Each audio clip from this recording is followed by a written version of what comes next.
శ్రోతలకు నమస్కారం. క్రికెట్ నగరం పాడ్కాస్ట్ స్వాగతం, సుస్వాగతం. ఇండియా ఆస్ట్రేలియా సిరీస్ మొత్తానికి అయిపోయింది. బార్డర్ గవాస్కర్ ట్రోఫీ గెలుచుకున్నాము. టీమిండియా మళ్ళీ వాపస్ వచ్చేసింది కూడా. అయితే మేము పోయిన ఎపిసోడ్ లో కొత్త ప్రయోగం చేసాము.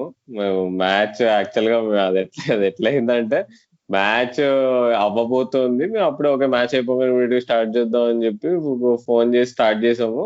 అరే ఎందుకు మనం రికార్డ్ ఎందుకు చేయొద్దు, ఇప్పుడు డైరెక్ట్ గా ఈ ఫైనల్ మూమెంట్స్ అని అనుకున్నాము, స్టార్ట్ చేసాము. అసలు వండర్ఫుల్ గా వచ్చింది. అసలు దానికి వచ్చిన ఫీడ్బ్యాక్ అసలు అట్లా లేదు. అసలు ఎవ్రీబడి వర్ ఇంప్రెస్డ్. సో అది మోస్ట్లీ అది మేము చేసినంత ఎమోషనల్. సో ఇప్పుడు మేము చేసేది కొంచెం కంప్లీట్ సిరీస్ రివ్యూ చేద్దాం అనుకున్నాము, నేను రాజు.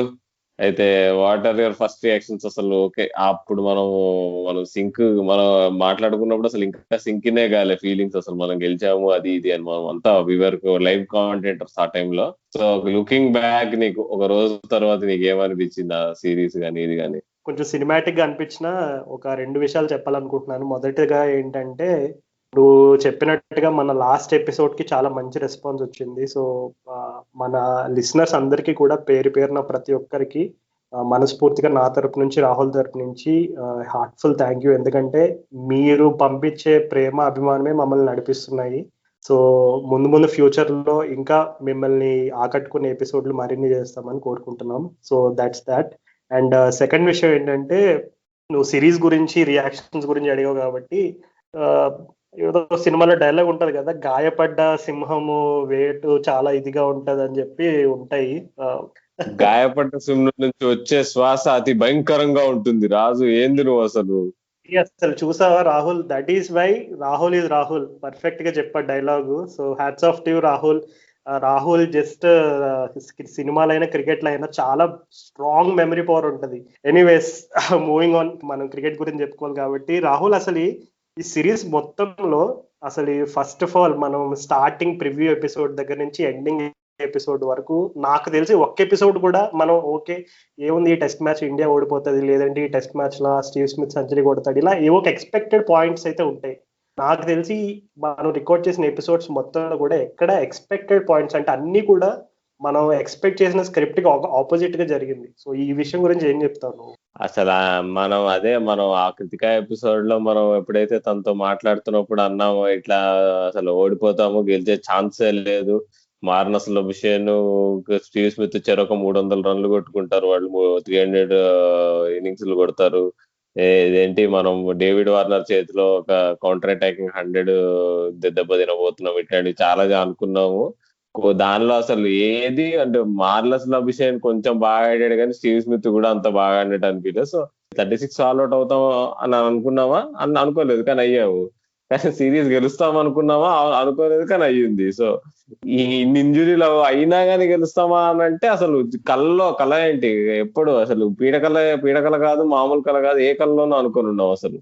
అదేంటి మనం ఇన్ని ఇంజురీస్ తర్వాత మ్యాచ్ గెలుస్తామని. సో ఇది అన్ఎక్స్పెక్టెడ్ గానే అయింది రాజు అసలు ఈ సిరీస్ అంతా. అసలు ఆ రోజు మనం లైవ్ గా అప్పుడు కామెంటరీ చెప్పుకుంటూ మనం పాడ్కాస్ట్ చేసాము. దాని తర్వాత సాయంత్రం వరకు నాకు అసలు ఏదో వేరేగా ఉండే, అసలు గెలిచామా లేదా అన్నట్టు ఉండే. కానీ తర్వాత ఎప్పుడైతే ఆలోచించుకొని అసలు ఎలా అయింది సిరీస్ అనిపిస్తే అసలు వండర్ఫుల్ ఫీలింగ్ రాదు. అసలు గర్వంతో కూడిన ఫీలింగ్. అసలు అప్పుడు ఎప్పుడైతే సిడ్నీ టెస్ట్ మ్యాచ్ లో బాగా ఎంత గర్వంగా ఉందని చెప్పుకున్నానో, అది మళ్ళీ రిపీట్ అయింది అసలు ఈ బ్రిస్బేన్ తర్వాత ఇంకా గట్టిగా. అసలు చెప్పుకోవాలంటే అది ఎక్కడ రాదు అసలు. నువ్వు దేశంలో నీకు ప్రైమ్ మోడీ నుంచి డాడీ వరకు ప్రతి ఒక్కళ్ళు నీకు మ్యాచ్ గెలిచామని చెప్పి సంబరాలు చేసుకోవడమే ఉన్నారు మరి. సో దాన్ని బట్టి ఇంపాక్ట్ అనేది నన్ను అడిగితే it is equal to 2011 world cup almost. అవును రాహుల్, ఇంకా సింపుల్ గా సమ్అప్ చేయాలంటే నాకు బాగా one of my all time favourite songs Sirivennela Sitarama Sastry గారు రాసిన పాట గల్ గల్ అనే సాంగ్ లో ఉంటాయి లిరిక్స్. ఇది యాక్చువల్ గా లవ్ కోసం రాశారు, అంటే ప్రేమ గురించి వర్ణించడానికి రాసిన పాట. కానీ ఇక్కడ నేను వాడేసుకుంటున్నాను ఎందుకంటే ఇట్లాంటి ఒక అన్రియల్ ఫీలింగ్, అంటే లైక్ గూస్ బంప్స్ అని ఇలాంటి ఇంగ్లీష్ లో చాలా పదాలు వాడతారు. ఎందుకు మనం చక్కగా తెలుగులో చెప్పుకోవాలనుకుంటే కనుక ఆ సాంగ్ లో ఒక చిన్న 2 లైన్స్ నాకు బాగా ఇష్టమైన లైన్స్ చెప్తాను అనుకుంటా. మధ్యలో ఉంటుంది అనమాట, ప్రేమ అంటే ఏమంటే చెప్పే మాట ఉంటే ఆ మాటకి తెలిసిన ప్రేమ అంటే అని ఉంటది. దాని కింద ఈ వర్ణించడానికి రాస్తారనమాట.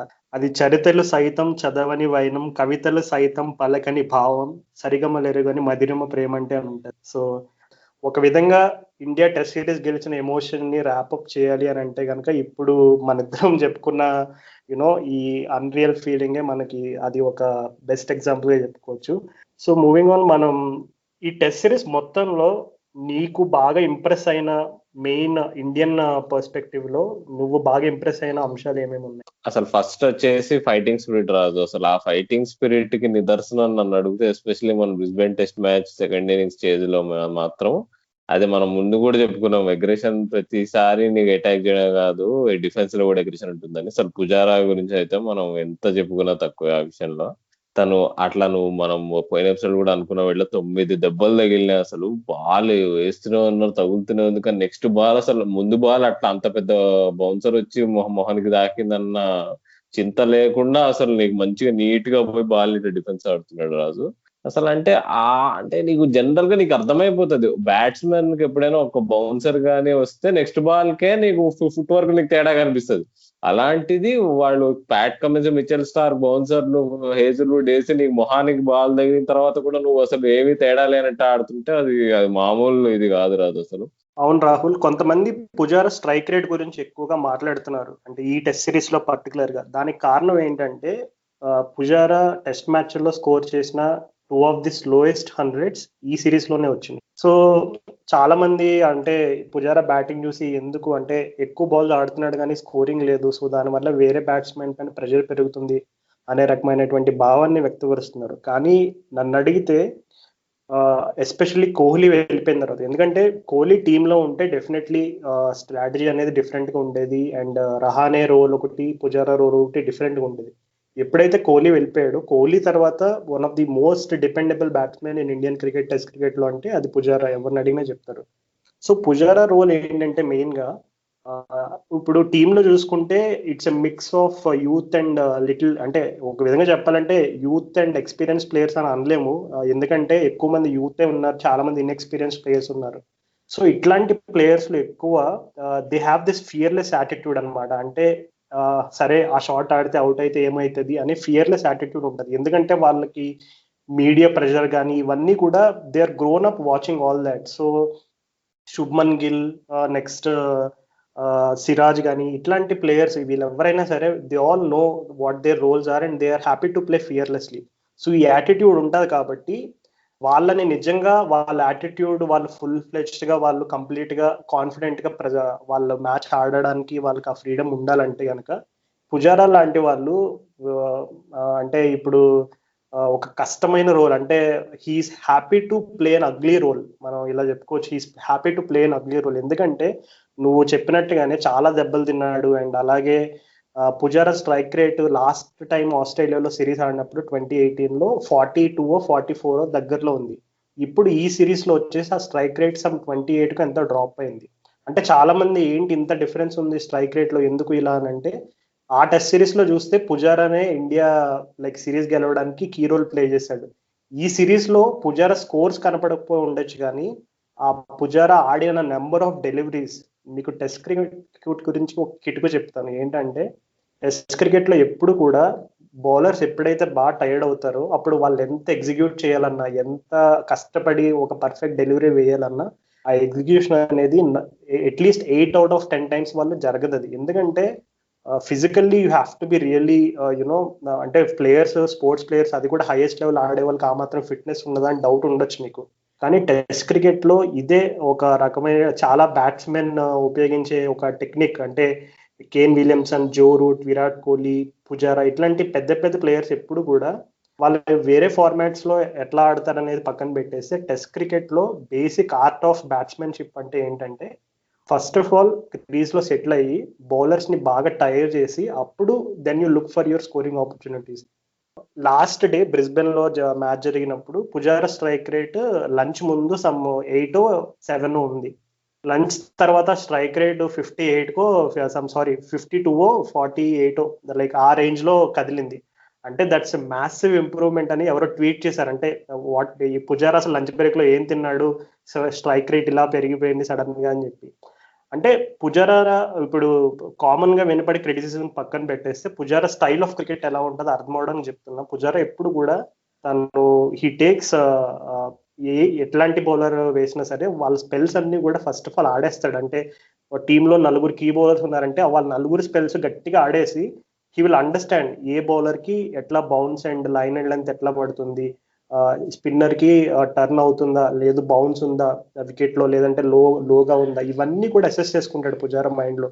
సో బ్రెయిన్ లో తను ఇవన్నీ మ్యాపింగ్ చేసుకుని then he will start to target which bowler. Okay ఈ బౌలర్ ని టార్గెట్ చేయాలా, ఈ బౌలర్ లో ఒక బౌండరీ కొట్టాలా, లేదంటే స్పిన్నర్స్ కి కొంచెం ఫీట్ యూస్ చేసి ఎక్కువ సింగిల్స్ అవి రొటేట్ చేయాలా అని ఒక ప్లాన్ కడతాడు. So that is why Pujara batting ఏంటంటే చాలా కాంప్లికేటెడ్ అర్థం చేసుకోవడానికి. ఎందుకంటే టెస్ట్ క్రికెట్ ని అప్పుడప్పుడు ఫాలో అయ్యే వాళ్ళకి నిజంగా చాలా కష్టతరంగా ఉంటుంది పుజారా బ్యాటింగ్ అర్థం చేసుకోవడానికి. మూవింగ్ ఆన్, మనం రిషబ్ పంత్ గురించి మాట్లాడుకుందాం. నాకు బాగా ఇష్టమైన యంగ్ క్రికెటర్స్ లో రిషబ్ పంత్ ఫస్ట్ నేమ్ ఉంటుంది. సో రిషబ్ పంత్ కాంట్రిబ్యూషన్ గురించి ఏం చెప్తారు రాహుల్? అసలు ఇందాకంతా నువ్వు పుజారా గ్రేట్నెస్ గురించి తను ఎట్లయితే తను డిఫెండ్ చేసుకొని బౌలర్స్ టైర్ అవుట్ చేస్తాడు అన్నావు కదా, దానికి ఈ సిరీస్ లో బిగ్గెస్ట్ బెనిఫిషియరీ మాత్రం రిషబ్ పంత్. అసలు నువ్వు చూసుకుంటే నీకు సిడ్నీ టెస్ట్ మ్యాచ్ లో కూడా పుజారా నీకు ఒత్తి బాల్స్ నీకు వాళ్ళు టైర్ చేసేసిన తర్వాత పంత్ వచ్చాడు బ్యాటింగ్ కి నంబర్ 5 ఫట్ ఫట్ ఫట్ ఫట్ కొట్టేశాడు, పని చేసుకొని వెళ్ళిపోయాడు. ఈ మ్యాచ్ లో కూడా నువ్వు పుజారా 2 సెషన్లు పొద్దున్న నుంచి నీకు టీ వరకు అట్లా ఆడి ఆడి ఆడి ఆడి అవుట్ అయ్యాడు నీకు లాస్ట్ సెషన్ లో పుజారా. కానీ అప్పటికే బౌలర్స్ తను అవుట్ చేసిన కమిన్స్ కానీ ఎవరైనా కానీ ఎగిరి బౌలింగ్ చేసినా కానీ అప్పుడు వాళ్ళ శక్తి అయిపోయింది. సో నీకు వాళ్ళు టైర్ అవుట్ అయిపోయిన తర్వాత అసలు పంత్ వచ్చేసి వాళ్ళని ఈజీగా సునాయాసంగా కొట్టిపడేసాడు అసలు. సో దానికి పంత్ సక్సెస్ కి తన సొంత స్కిల్ ఎంత కారణం, పుజారా పెట్టిన ఎఫర్ట్ కూడా అంతే కారణం అని నేను అనుకుంటాను. ఇంకా పంత్ మాత్రం అసలు ఇంకా ఎవ్వరు క్వశ్చన్ చేయలేదు రాజు. అసలు అంటే ఇప్పుడు ధోనితో కంపారిజన్ పక్కన పెట్టారు. అసలు నువ్వు పక్కన అసలు ఈజ్ ఇన్కంపేరబుల్ టు ధోని. అసలు పుజారా పంత్కి ఎవరితో అయినా నీకు పోలిక ఉందంటే that is only the greatest wicket keeper of all time Adam Gilchrist తో. ఈ సిరీస్ పర్ఫార్మెన్స్ తో తను ప్రూవ్ చేసి పడేసాడు. అంతే నీ ఒక మ్యాచ్ ని ఎలాంటి సిచ్యువేషన్ నుంచి అయినా టర్న్ చేసే కెపాసిటీ కానీ ఎవరికైనా ఉందా, ఎస్పెషల్లీ ఒక లెఫ్ట్ హ్యాండర్ కి, అంటే అది మనం లోవర్ మిడిల్ ఆర్డర్ లో గిల్క్రిస్ట్ పేరు గుర్తు తెచ్చుకుంటాము. ఇప్పుడు తన అసలైన వారసుడు పంత్ అని చెప్పి మనం చెప్పుకోవచ్చు ఒక రకంగా. కీపింగ్ గురించి ఏదో తను క్యాచ్లు పట్టట్లేదు అది ఇది అంటున్నారు, కానీ నాకు తెలిసి ఓవర్ ద టైం తను ఇంప్రూవ్ అవుతాడు. కానీ ఇంకొకటి, ఒక్కోసారి మనం అనుకుంటాం టెస్ట్ మ్యాచ్ లో కీపింగ్ చాలా ఇంపార్టెంట్ అది ఇది. సరే 2 క్యాచ్లు ఒక క్యాచ్ డ్రాప్ చేసాడు అనుకుందాం, కానీ ఒకవేళ నిజంగానే బౌలింగ్ అటాక్ మంచి బౌలింగ్ అటాక్ అనుకో, ఒక క్వాలిటీ బౌలింగ్ అటాక్ నీకు రిపీటెడ్లీ ఛాన్సెస్ క్రియేట్ చేస్తూనే ఉంటుంది. ఒక ఛాన్స్ మిస్ అయితే పక్కా ఆన్ యావరేజ్ ఇంకో 5 ఓవర్లతో ఇంకో ఛాన్స్ జనరేట్ చేస్తుంది. అలా జనరేట్ చేయలేని బౌలింగ్ అటాక్ కి నీకు గెలిచే అర్హత ఒక్కోసారి ఉండకపోవచ్చు కూడా.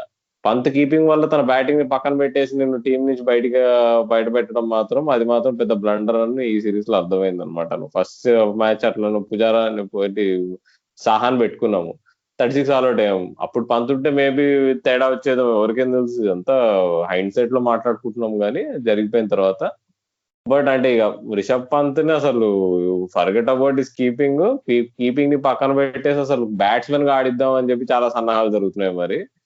సో ఇక రిషబ్ పంత్ ఎస్పెషల్లీ నీకు మ్యాచ్ అయిపోయిన తర్వాత తన ఎమోషన్స్ బట్టి కూడా అర్థమైపోయింది ఇది ఎంత ఇంపార్టెంట్ ఇన్నింగ్స్ తనకి, తను ఎంత ఎంత ఎంత లైఫ్ తను ఎంత కేర్ తీసుకొని ఆడాడని మనకు అర్థమవుతుంది. ఎప్పుడు అంటారు రిషబ్ పంత్కి ఎప్పుడు ఒళ్ళు తెలియకుండా ఊపి పడేస్తాడు గాల్లోకి అని, కానీ అంత ఒళ్ళు తెలియకుండా ఊపినట్టు కనిపించినా కానీ మొన్న బ్రిస్బెన్ ఇన్నింగ్స్ లో కూడా అంత ఎమోషనల్ గా ఫీల్ అయ్యాడంటే it means so much to him. అంటే ఆయన ఒళ్ళు తెలియకుండా ఎందుకు ఊపుతాడు చెప్పు అసలు.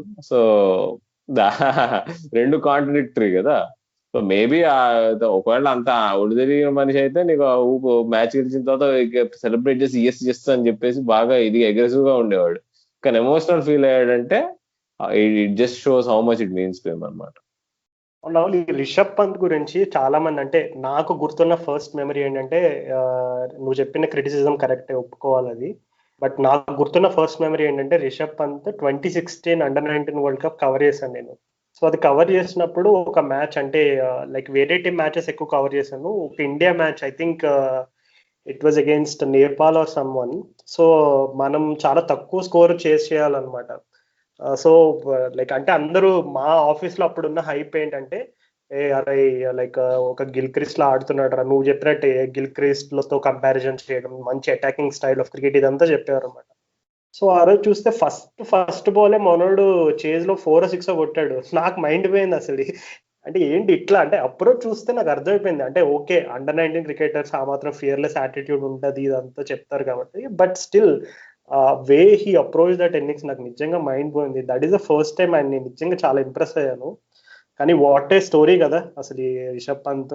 తను ఉత్తరాఖండ్ అనే ఒక స్టేట్, అంటే ఆ స్టేట్ కి రీసెంట్ గా రంజీ టీమ్ స్టేటస్ వచ్చింది. అంటే రీసెంట్ గా వాళ్ళు ఫస్ట్ క్లాస్ గేమ్స్ ఇట్లా ఆడడం అనేది స్టార్ట్ చేశారు. సో అంతకు ముందు వరకు ఉత్తరాఖండ్ స్టేట్ టీం అనేది అసలు లేదు, రీసెంట్ గానే స్టార్ట్ అయింది. అతను అర్ధరాత్రి 2 గంటలకి బస్ లో భయంకరమైన, అంటే ఉత్తరాఖండ్ ఆ side Delhi journey, Uttarakhand to Delhi అది ఆ జర్నీ అనేది ఎలా ఉంటుందో బహుశా అక్కడ ఉన్న వాళ్ళకి ఎవరికైనా అర్థమవుతుంది. అక్కడ చలి ప్రాంతం ఎలా ఉంటుంది, వాతావరణం అంతా కూడా.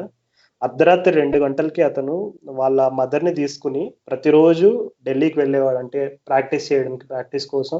అలాగా చాలా అసలు వాట్ ఏ వండర్ఫుల్ స్టోరీ కదా. అంటే రిషబ్ పంత్ గురించి మనం క్రికెటింగ్ టర్మ్స్ ఎన్ని చెప్పుకున్నా, we also have to appreciate the people behind the scenes. So I think all the sacrifices that his family he's put in, I think it's all worth it now. And ఇంకా రవి శాస్త్రి అయితే ఒక మాట చెప్పాడు అనమాట ఆ రోజు ప్రజెంటేషన్ జరిగేటప్పుడు.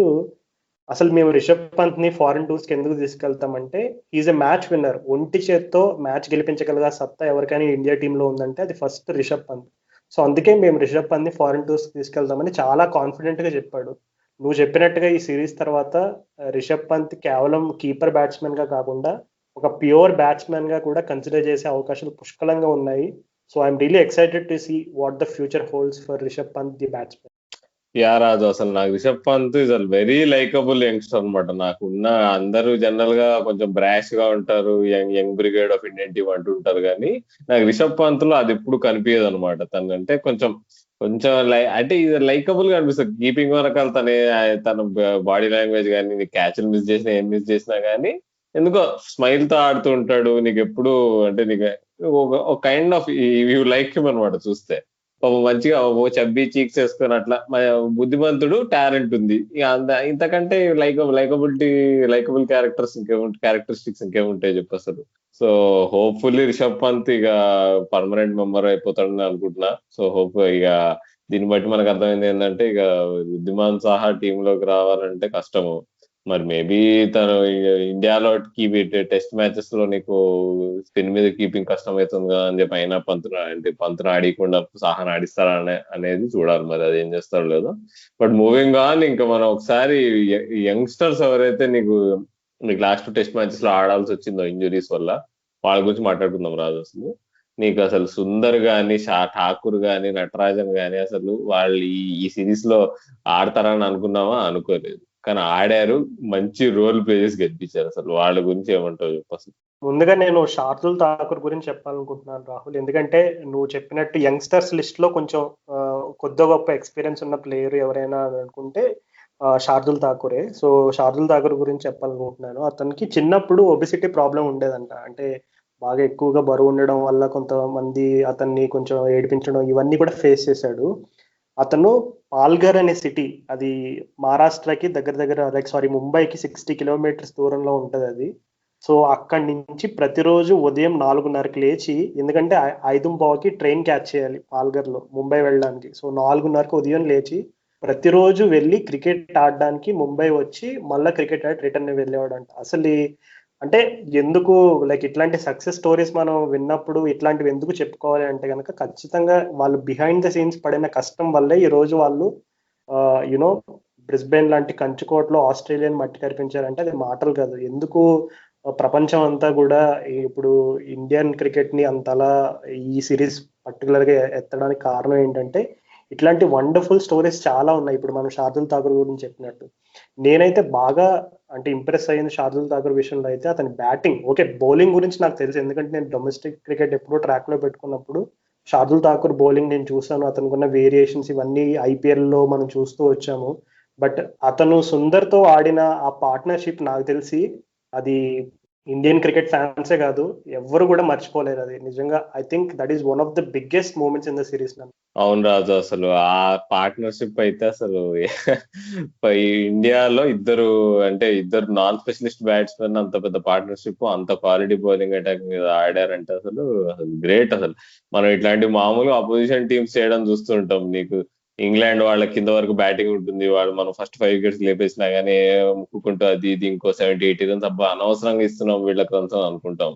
కానీ అదే మనం ఆస్ట్రేలియా లాంటి టీం మీద చేయడం అనేది నాకు అసలు మస్తు సాటిస్ఫాక్టరీ అనిపించింది. ఒకవేళ అక్కడ మనం ఆ ఫైట్ చూపించకపోయి ఉంటే మన ఫస్ట్ ఇన్నింగ్స్ లీడ్ ఆస్ట్రేలియాకి ఇంకా చాలా ఎక్కువ వచ్చేది, అక్కడ మనం గెలవడం అసలు అసంభవం అయిపోయేది అసలు. సో చాలా క్రూషియల్ పార్ట్నర్షిప్ రాజు. అసలు సుందర్ అయితే సుందర్ ఆ పార్ట్నర్షిప్ లో అసలు ఎంత బ్రేవ్ గా ఆడాడు అసలు. నీకు అంత మంచి బౌలింగ్ ని కూడా. అండ్ ఇంకా సుందర్ గురించి మాట్లాడుకుంటున్నప్పుడు అసలు తను సెకండ్ ఇన్నింగ్స్ లో ఎప్పుడైతే 4th ఇన్నింగ్స్ చేసేటప్పుడు తను 6 కొట్టాడో స్టార్క్ అంటే కమిన్స్ ని, అక్కడి నుంచి మ్యాచ్ టర్న్ అయింది అని అడిగితే అప్పటి వరకు కూడా నేను ఇంకా 70% డ్రాకి వెళ్తే నయం, ఇప్పుడేం ఎక్స్పెరిమెంటల్ చేయకుండా అసలు బాల్స్ కూడా లేవు, అనవసరంగా 2 వికెట్లు పడితే నీకు ప్యాక్ మాడలకు కూలిపోతుంది కింద లోవర్ ఆర్డర్ అని చెప్పి అనుకుంటుండే. కానీ ఎప్పుడైతే ఆ 6 కొట్టాడో నాయన మైండ్ పోయింది లోపల. అసలు అది కొట్టింది, దాంతో నెక్స్ట్ బాల్ 4 వచ్చింది. అక్కడి నుంచి ఇక నీకు సడన్ గా నీకు టార్గెట్ 50 రన్స్ తగ్గిపోయి సడన్ గా 40 రన్స్ వచ్చేసింది. నీకు ఎప్పుడైతే 40 రన్స్ వచ్చిందో నీకు ఆస్ట్రేలియా టీం బాడీ లాంగ్వేజ్ అంతా దిగిపోయింది. వాళ్ళు ఇక నీకు బైస్ ఇవ్వడము, లెగ్ బైస్ ఇవ్వడము, ఓవర్ త్రోస్ ఇవ్వడము, నానా ఆకం జరిగింది అసలు. సో నీకు సుందర్ బౌలింగ్ పరంగా ఎంత కూడా నీకు ఇంపాక్ట్ చేశాడు మనం చూసుకుంటే. అసలు నేను ఎక్స్పెక్ట్ చేయలేదు సుందర్ ఇంత మంచి బౌలింగ్ వేయగలుగుతాడని చెప్పి. తను వికెట్ టేకింగ్ బాల్స్ కాక వేయలేకపోయినా ప్రతిసారి టైట్ గా అయితే ఉంచాడు. తను బేసిక్ గా గట్టిగా మాట్లాడుకుంటే T20 స్టైల్ బౌలింగ్ వేసాడు. నీకు ఫ్లైట్ గీటు ఏమీ లేకుండా నీకు వికెట్ టు వికెట్ వేస్తూ అట్లా చేసాడు. నీకు అట్లానే డేవిడ్ వార్నర్ వికెట్ తీసాడు, నీకు చాలా ఇంపార్టెంట్ వికెట్ అది నీకు సెకండ్ ఇన్నింగ్స్ లో. సో అంటే నీకు సుందర్ రోల్ అయితే ఈక్వల్ ఇంపార్టెంట్. ఒకవేళ వార్నర్ అక్కడ నీకు అవుట్ అవ్వకపోయి ఉంటే ఫట్ చాలా అప్పటికే నీకు చాలా ఫాస్ట్ గా ఆడాడు 3rd ఇన్నింగ్స్ లో వార్నర్. నీకు తను ఇంకో 10 ఓవర్స్ అట్లా ఉండుంటే మ్యాచ్ దూరం వెళ్ళిపోయేది. అసలు మనకు టార్గెట్ నీకు 330 కాకుండా 400 వచ్చేది నీకు. సో అది చాలా ఇంపార్టెంట్ వికెట్స్ సుందర్ కి అసలు. అంటే ఇప్పుడు ఇంట్రెస్టింగ్ థింగ్ ఏమవబోతుందో చూడాలి. మరి సుందర్ ని మరి బౌలర్ కన్సిడర్ చేస్తామో బ్యాట్స్మెన్ కన్సిడర్ చేస్తాం అనేది నాకు పెద్ద క్వశ్చన్ అనమాట. ఎందుకంటే ఈజీగా తన నెంబర్ 6 నెంబర్ 7 ఆడొచ్చు, నన్ను అడిగితే ఈజీగా ఆడొచ్చు. మరి బౌలింగ్ అంటావా? Bowling is an added bonus to already a great spin attack మనకున్న జడేజా ఇంకా అశ్విన్ కి. So hopefully will see what happens with him. కానీ ఇంకోటి యార్కర్ నట్టు గురించి ఇంకా యాడ్ చేయగలుగుతాం రాజు? అసలు తన బౌలింగ్ కానీ తను ఇక్కడ వరకు రావడం కానీ. అవును రాహుల్, ముందుగా యార్కర్ నట్టు కంటే సుందర్ గురించి ఒక 2 మాటలు చెప్పదలుచుకున్నాను. నువ్వు అన్నావు కదా బ్యాట్స్మెన్ గా కన్సిడర్ చేస్తారు, బౌలర్ గా చూస్తారని. ఎవరు ఎలా కన్సిడర్ చేసినా వాషింగ్టన్ సుందర్ వాళ్ళ నాన్నగారు మాత్రం ఖచ్చితంగా సుందర్ ఎప్పుడు బ్యాట్స్మెన్ లాగా చూస్తారు. ఎందుకంటే నేను చదివాను రీసెంట్ గా, వాళ్ళ నాన్నగారు ఎప్పుడు కూడా చిన్నప్పటి నుంచి సుందర్ అంటే తను స్కూల్ క్రికెట్ టైం నుంచి రీజనల్ క్రికెట్ ఇవన్నీ ఆడేటప్పుడు కూడా ఓపెనర్ గానే ఆడేవాడంట. సో టిపికల్ ఎక్స్పెక్టేషన్స్ ఉంటాయి కదా ఇండియన్ పేరెంట్స్, ఓకే ఏంటి 80 వస్తే ఏంటి 90 ఎందుకు రాలేదు, 90 వస్తే 95 ఎందుకు రాలేదు, ఇలాగా. పాపం మొన్న సుందర్ అవుట్ అయిన తర్వాత కూడా వాళ్ళ నాన్నగారు సెంచరీ కొట్టలేదని బాధపడ్డారంట. సో ఎవరికైనా అసలు వాషింగ్టన్ సుందర్ కి ఎందుకు వాషింగ్టన్ అనే ఒక ఇంగ్లీష్ నేమ్ వచ్చిందని ఏమైనా సందేహం ఉంటే ఆల్రెడీ మీలో బహుశా చాలా మందికి తెలిసే ఉంటది, కానీ తెలియని వాళ్ళ కోసం చెప్తున్నా. బేసిక్ గా వాషింగ్టన్ సుందర్ వాళ్ళ నాన్నగారు, ఆయన కూడా క్రికెట్ అంటే బాగా ఇష్టం. సో ఆయన క్రికెట్ ఆడడానికి అండ్ అట్లాగే అతని స్కూల్ ఫీజ్ పే చేయడానికి, అతన్ని బాగా ఎంకరేజ్ చేయడానికి, బాగా సపోర్ట్ చేయడానికి వాళ్ళ 2 వీధుల దూరంలో ఒక ఎక్స్ ఆర్మీ మ్యాన్ పిడి వాషింగ్టన్ అని ఒక ఆయన ఉండేవారు. సో ఆయన ఫుల్ గా సపోర్ట్ చేసేవారు అనమాట వాషింగ్టన్ సుందర్ వాళ్ళ నాన్నగారిని క్రికెట్ ఆడే విషయంలో కానీ, నెక్స్ట్ వేరే యాక్టివిటీస్ లో కానీ బాగా ఎంకరేజ్ చేసి లిటరల్ ఒక మెంటర్ లాగా ఉండేవారు. సో దానికి కృతజ్ఞతా భావంగా వాషింగ్టన్ సుందర్ కి లైక్ ఆ పేరు రావడం జరిగింది, అంటే వాషింగ్టన్ అని పెట్టుకోవడం జరిగింది. సో నిజంగా వండర్ఫుల్ స్టోరీ. నువ్వు చెప్పినట్టు ఇంకా వాషింగ్టన్ సుందర్ గురించి, అతను ప్లే చేసిన హీరోల గురించి చాలా క్లుప్తంగా చెప్పావు. అండ్ నటరాజన్ గురించి, నటరాజన్ అసలు నాకు తెలిసి ఈ ఇండియా టూర్ మొత్తంలో ఎక్స్పెక్ట్ ది అన్ఎక్స్పెక్టెడ్ అనే ట్యాగ్ కి బాగా సూట్ అయ్యే పర్సన్ ఎవరైనా క్యారెక్టర్ ని చూస్ చేసుకోవాలి 2 టీమ్స్ లోంచి అంటే నాకు తెలిసి Natarajan would be best fit అనమాట. ఎందుకంటే అసలు ఈ T20s లో కూడా డెబ్యూ చేస్తాడో లేడో అనే అనుమానంతో వచ్చి T20s, వన్డేస్, టెస్ట్లు అన్ని ఆడేసి అది కూడా ఒక విక్టోరియస్ నోట్ తో వెనుతిరుగుతున్నాడు అంటే. అండ్ ఇంకొకటి అందరూ అనుకోవచ్చు, ఓకే కష్టం నుంచి ఒక్కొక్క మెట్టు అలా ఎక్కుకుంటా పైకి వచ్చాడని, కానీ ఒక ఎదురు దెబ్బ కూడా తగిలింది మధ్యలో. అది ఎప్పుడంటే 2015 సంవత్సరంలో నటరాజన్ కి సస్పెక్ట్ బౌలింగ్ యాక్షన్ అని చెప్పి దగ్గర దగ్గర ఒక 1 year క్రికెట్ ఆడలేదంటే చూడు. తను క్రికెట్ లో ఇంత ఫాస్ట్ గా పికప్ చేసుకుని స్టెప్ బై స్టెప్ పైకి ఎదుగుతున్న టైంలో అసలు 1 year మొత్తం బౌలింగ్ చేయకుండా ఉండాలంటే చాలా సాధారణంగా కాన్ఫిడెన్స్ షాటర్ అయిపోయి ఉంటుంది. అంతా కూడా అసలు ప్రపంచం అంతా తలకిందులు అయిపోయినట్టు కనపడి ఉంటుంది. కానీ అప్పుడు కూడా తను గివప్ చేయకుండా మళ్ళా టీఎన్పిఎల్ ట్రయల్స్కి వచ్చి టీఎన్పిఎల్ లో కాంట్రాక్ట్ సంపాదించి ఇలా ఇప్పటికి ఈ రోజు కూడా లైక్ తన సొంత ఊర్లో ఇప్పుడు జయప్రకాష్ అనేది ఎవరైతే మనం మెంటర్ పేరు మెన్షన్ చేస్తామో ఆయనతో కలిసి ఒక ఫ్రీ క్రికెట్ అకాడమీ రన్ చేస్తున్నాడు. అంటే ఎవరైనా సరే క్రికెట్ ఇంట్రెస్ట్ ఉందంటే చాలా ఎన్రోల్ చేసుకుంటే వాళ్ళకి ఫ్రీ క్రికెట్ కోచింగ్ ఇదంతా చేస్తున్నాడు. సో నేనైతే I want to really project human side of stories Rahul ఈ ఎపిసోడ్ లో.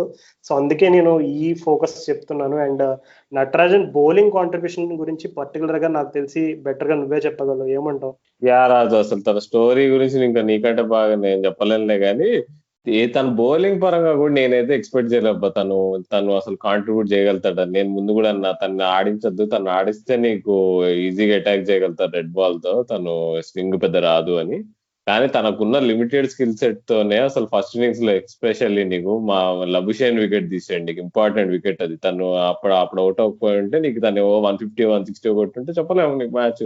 సో నీకు అదే కదా, నీకు వీళ్ళంతా నీకు డెబ్యూటాంట్స్ ఎవరైతే ఉన్నారు ఈ ముగ్గురు important roles, important wickets, important runs అసలు కొట్టడం తీసుకోవడం జరిగింది అసలు.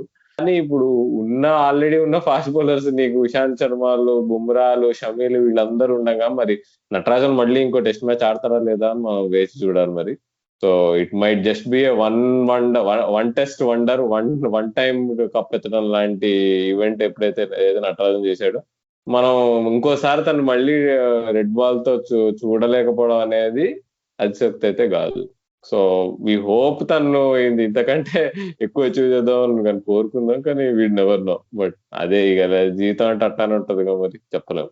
అవును రాహుల్, మరి నటరాజన్ ఫ్యూచర్ కూడా ఎలా ఉండబోతుందో మనం చూడాలి. మేబీ వన్ టైం వండర్ అవ్వచ్చు, కాకపోవచ్చు. బట్ నాకైతే పూర్తి నమ్మకం ఉంది అతను ఇంకా కొన్ని టెస్ట్ మ్యాచ్లు ఇండియా ఖచ్చితంగా ఆడతాడని.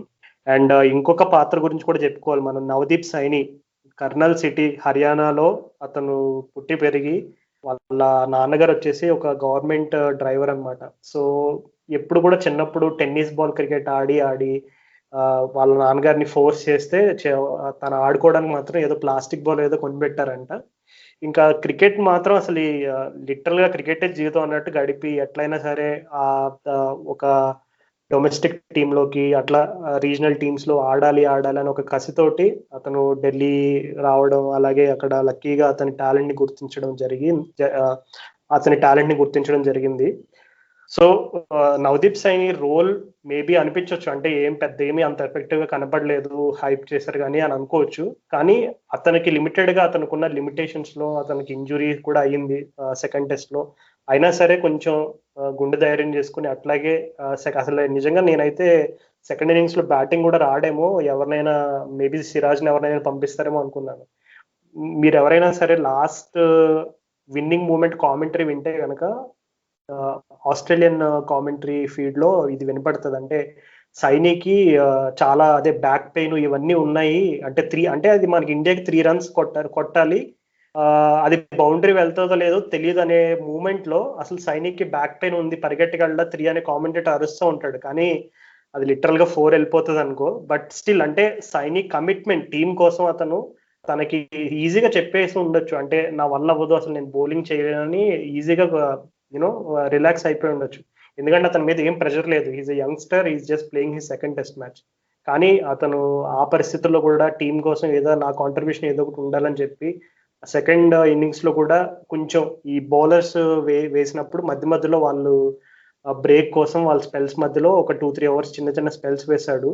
సో తను పోషించిన పాత్ర చిన్నదైనా టీమ్ గెలిపించడంలో మాత్రం యాజ్ ఎ టీమ్ మ్యాన్ గా I think we can give him 100 out of 100. అసలు ఎన్ని విశ్వరూపం అయితే మనం ఇంకా చూడలేదు అబ్బా. ఎస్పెషల్లీ ఈ సిరీస్ లో నేను చాలా ఎక్స్పెక్ట్ చేశాను తనకు అనువైన పిచ్ ఉందని చెప్పి. కానీ ఫస్ట్ నుంచి ఓడిఐస్ నుంచి తను సరిగ్గా రిజమ్ లో లేడు, ఫుల్ ఫిట్నెస్ లో లేడు అసలు చూసుకుంటే.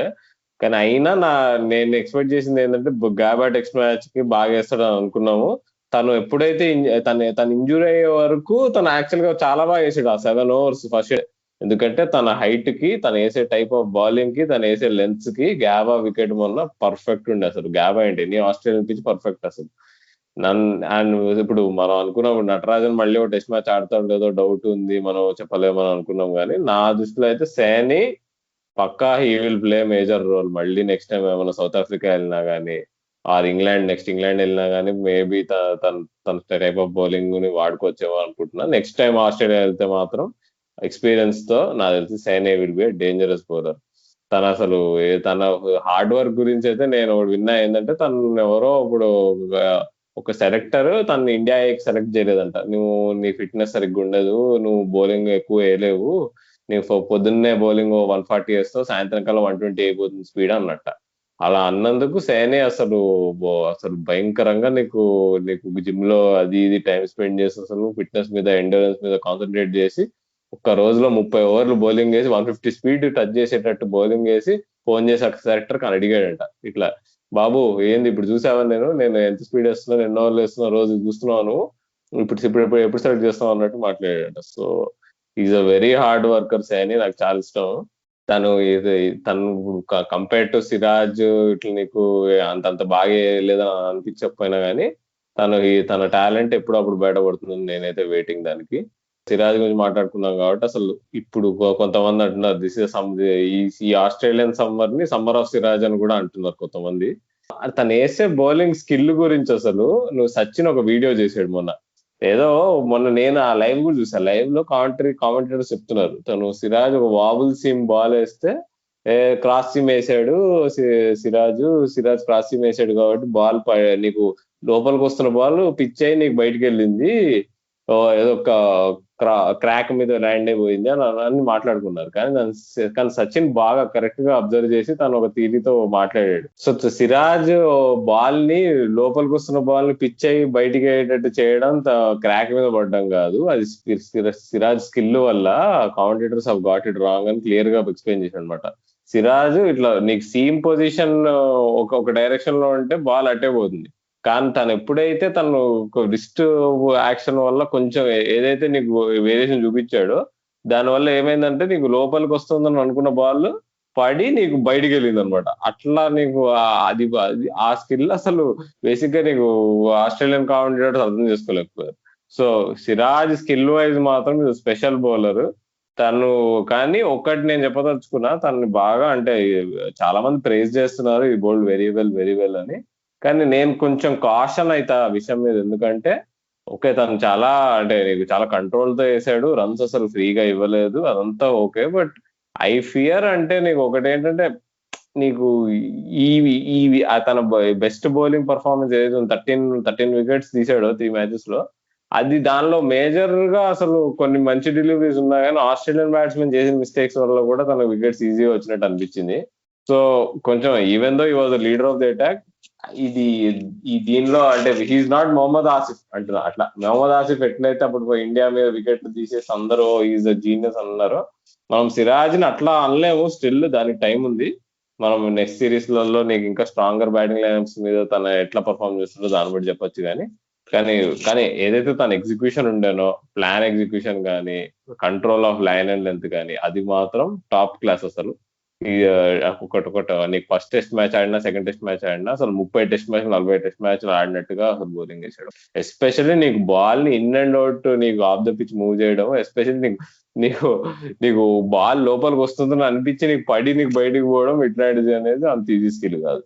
అవును రాహుల్. నెక్స్ట్ మరి మన పంజాబ్ ఉత్తర్ నెక్స్ట్ మన యువరాజ్ సింగ్ గ్రూమ్ చేసిన శుభ్మన్ గిల్ గురించి మాట్లాడుకుందాం మరి.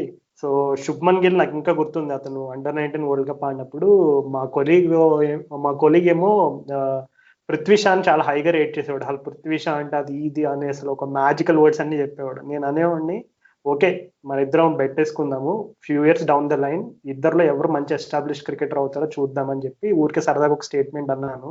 నాకు తెలిసి ఈ టెస్ట్ సిరీస్ అయిన తర్వాత అందరికి ఫుల్ క్లారిటీ వచ్చి ఉంటుంది. అంటే అట్లీస్ట్ ఫర్ నౌ, ఇప్పుడు మనం ఏమి కంపారిజన్స్ ఇవన్నీ ఇంపార్టెంట్ అని కాదు, కానీ జస్ట్ అట్లీస్ట్ ఇప్పటికైతే ఇద్దరులో ఎవరు బాగా ఎస్టాబ్లిష్ అయ్యారనేది నాకు తెలిసి శుభ్మన్ గిల్ తన బ్యాటింగ్ తోనే సమాధానం చెప్పాడు. సో అండ్ రోహిత్ శర్మతో కాంబినేషన్ అంటే అసలు నేనైతే చాలా ఎక్స్పెక్ట్ చేశాను. ఎందుకంటే రోహిత్ శర్మ కాంబినేషన్ తో శుభ్మన్ గిల్ ఎలా ఆడతాడని చెప్పి చాలా ఎక్స్పెక్ట్ చేశాను. సో నీకేమనిపించింది ఈ particular Shubman Gill and Rohit Sharma combination గురించి? అసలు శుభ్మన్ గిల్ గురించి చెప్తున్నావు కాబట్టి అసలు తను ఈ 4th innings డిస్బెండ్ చేయడంలో అసలు క్రూషియల్ పాయింట్ ఏదైతే ఉండేనో అది నీకు లంచ్ కు ముందు ఎప్పుడైతే నీకు లంచ్ తర్వాత నీకు ఎప్పుడైతే స్టార్క్ అటాక్ చేసాడు చూడు, 20 runs కొడతాడు ఓవర్ లో. ఇట్లా నీకు 148 147 లో నీకు బౌన్సర్లు వేస్తే ఈజీగా ఫట్ మన ఇట్లా హుక్ చేసి 6 కొట్టాడు అసలు. అంటే అంత టైం ఉండడము నీకు అట్లా ఆడడానికి నీకు ప్లస్ అంత ధైర్యం ఉండడం అసలు అది మామూలు టాలెంట్ కాదు రాజు అసలు. అది అక్కడి నుంచి అసలు మొత్తం మనం చేజ్కి వెళ్తున్నాం అని అర్థమైంది అసలు. ఇంకా రహానే వచ్చి దాన్ని ఇంకా రీఇన్ఫోర్స్ చేసినట్టు అయింది తను అవుట్ అయిన తర్వాత. బట్ శుభ్మన్ గిల్ టాలెంట్ మాత్రం అసలు మామూలు ఏమాత్రం అసలు మనం తీసిపడేయలేము. తను ఓన్లీ రిగ్రెట్ ఏంటంటే 100 కొట్టలేదు. యాజ్ యూజువల్ 100 కొట్టలేదు అని చెప్పి వాళ్ళ నాన్న బాధపడ్డాడు కూడా, నువ్వేంది 100 కొట్టకపోవడం ఏంది. సో అంటే హీఈస్ అ సూపర్ బ్యాట్స్మెన్. అసలు నీకు బాల్ ని లేట్ గా ఆడడము, నీకు నిక్ నైట్ కామెంటరీ చేస్తూ క్లియర్ గా ఎక్స్ప్లెయిన్ చేశాడు అనమాట. ఎప్పుడైనా బ్యాట్స్మెన్ బాల్ ని ఎక్కడ మీట్ అవుతున్నాడో అనేది నువ్వు చూస్తే మోకాలికి వెనకాల మీట్ అవుతుంటే ఆ బ్యాట్స్మెన్ లేట్ గా ఆడుతున్నట్టు అర్థము. అది నీకు సూపర్ బ్యాట్స్మెన్ అంత లేట్ గా ఆడతారు. నీకు అలా ఆడితేనే నీకు కరెక్ట్ గా నీకు టైం ఉంటుంది బాల్ ని నువ్వు ఏమన్నా మూవ్మెంట్ కానీ లాస్ట్ మినిట్ లో కదిలితే నువ్వు అడ్జస్ట్ అవ్వడానికి. So Shubman Gill has everything in front of him. తనకు అన్నీ ఉన్నాయి, టాలెంట్ ఉంది, ఏజ్ ఉంది. ఇంకా టీమ్ లో ఇప్పుడు స్పాట్ కూడా ఇప్పుడు ఫిక్స్ అయింది. నాకు తెలిసి ఇప్పుడు తన టీం నుంచి బయటికి తీయడం మాత్రం చాలా కష్టం. మయాంక్ అగర్వాల్ నాకు తెలిసి has to SIT out. Mayank Agarwal పక్కకు చూసాడు. మయాంక్ అగర్వాల్ పోయినాడు 2 డబుల్ సెంచరీలు కొట్టాడు. అయినా కానీ ఇప్పుడు తనకు లెవెల్లో ప్లేస్ ఉండదు, ఎందుకంటే గిల్ ఇక అక్కడ is here to stay. So ఇక గిల్ గురించి పక్కన పెట్టి ఇప్పుడు తన ఓపెనింగ్ పార్ట్నర్ అయిన ఈ సిరీస్ లో ఓపెనింగ్ పార్ట్నర్ అయిన రోహిత్ శర్మ గురించి మాట్లాడుకోవడం అయితే ఇక హీ ప్రూవ్డ్ దట్ ఓవర్సీస్ లో కూడా ఆడగలను అని అయితే తనైతే క్లియర్ గా ప్రూవ్ చేశాడు. తన 2 innings లో చూసుకుంటే అసలు తను 2 innings లలో అయితే స్టార్ట్ వచ్చి అవుట్ అయ్యాడు. తను ఇంకా యాక్సలరేట్ చేసి ఒక పెద్ద 100 ఏదో కొట్టక ముందు తను ఏదో ఒకటేమో ఒక మ్యాచ్ లో ఇట్లా హుక్ షాట్ ఆడి అనవసరంగా క్యాచ్ ఇచ్చాడని అనుకున్నాము. ఇంకో మ్యాచ్ లో లైన్ అటాక్ చేసి క్యాచ్ ఇచ్చాడు లాంగ్ ఆన్ లో. కానీ 2 చూస్తే తన న్యాచురల్ గేమే. సో తను క్రిటిసైజ్ చేయడంలో అయితే పాయింట్ లేదు. బట్ తనైతే కంఫర్టబుల్ గా అనిపించాడు. నేను చాలా భయపడ్డా ఎక్కడ స్టార్క్ వీళ్ళందరూ స్వింగ్ వేస్తే తను ఎక్కడైతే ఈజీగా వికెట్ ఇచ్చేస్తాడేమో అని. కానీ రోహిత్ శర్మ చాలా వర్క్ చేశాడని ఈజీగా అర్థమవుతుంది. ప్రాబ్లీ క్వారంటైన్ లో కూడా బాగా నీకు స్టాండ్స్ మీద కానీ ఏదైనా కానీ నీకు బ్యాట్ ప్యాడ్ మధ్యలో గ్యాప్ రాకుండా నీకు మంచిగా నీట్ గా ఆడేటట్టు చాలా టెక్నికల్ అడ్జస్ట్మెంట్ చేసుకున్నాడు. So he is ready to be a full time opener. ఇంకా ఇక ఏమి క్వశ్చన్స్ లేవు నన్ను అడిగితే. ఓవర్సీస్ లో చేయలేడు, ఇండియాలోనే చేయగలడు, ఇట్లాంటిది ఏమి ఇంకా టాపిక్లు అన్ని వేస్ట్. గా the topic is over about that. Chapter closed అంటావు అయితే డిబేట్.